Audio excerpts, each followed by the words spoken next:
Ration card కొంతమందికి వచ్చి ఇంకా కొన్ని క్లియర్ అవుతున్నటువంటి సందర్భంలో ఈ కార్యక్రమం వేదిక మీద ఉన్న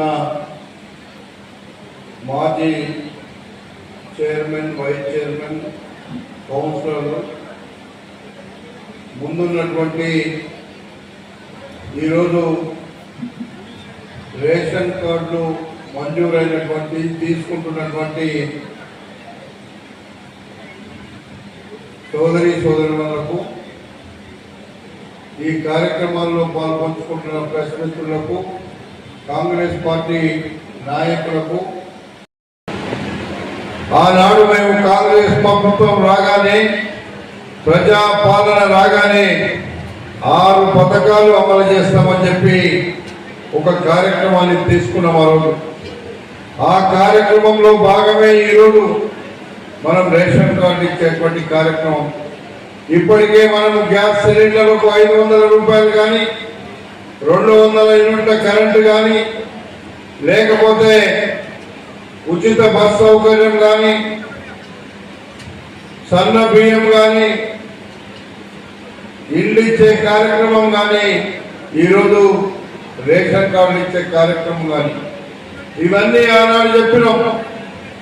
వస్తేనే మనకొక కష్టాలు పోతాయనేటువంటి మాట ఆ రోజు చెప్పినాం. ఇంకా 1, 2 ఇంకా మేము ఇచ్చినటువంటి హామీలు ఉన్నాయి. అవి కూడా ఇవ్వడానికి ఇంకా కొద్ది సమయం పడుతుంది.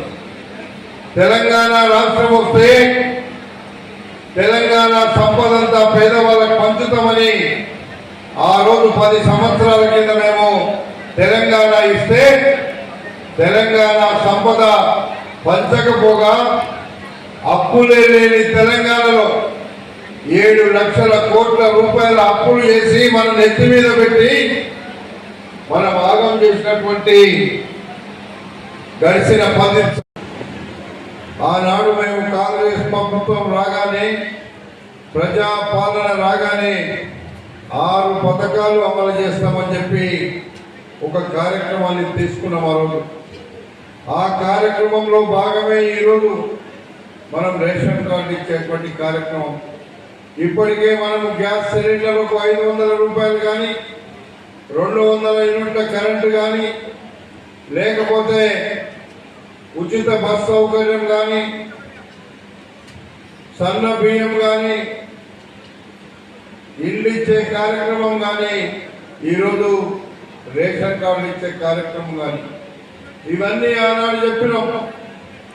వస్తేనే మనకొక కష్టాలు పోతాయనేటువంటి మాట ఆ రోజు చెప్పినాం. ఇంకా 1, 2 ఇంకా మేము ఇచ్చినటువంటి హామీలు ఉన్నాయి. అవి కూడా ఇవ్వడానికి ఇంకా కొద్ది సమయం పడుతుంది. తెలంగాణ రాష్ట్రం వస్తే తెలంగాణ సంపదంతా పేదవాళ్ళకు పంచుతామని ఆ రోజు 10 సంవత్సరాల కింద మేము తెలంగాణ ఇస్తే, తెలంగాణ సంపద పంచకపోగా అప్పులే లేని తెలంగాణలో 7 లక్షల కోట్ల రూపాయల అప్పులు చేసి మన నెత్తి మీద పెట్టి మన భాగం చేసినటువంటి గడిచిన 10 సంవత్సరాలు పాలించిన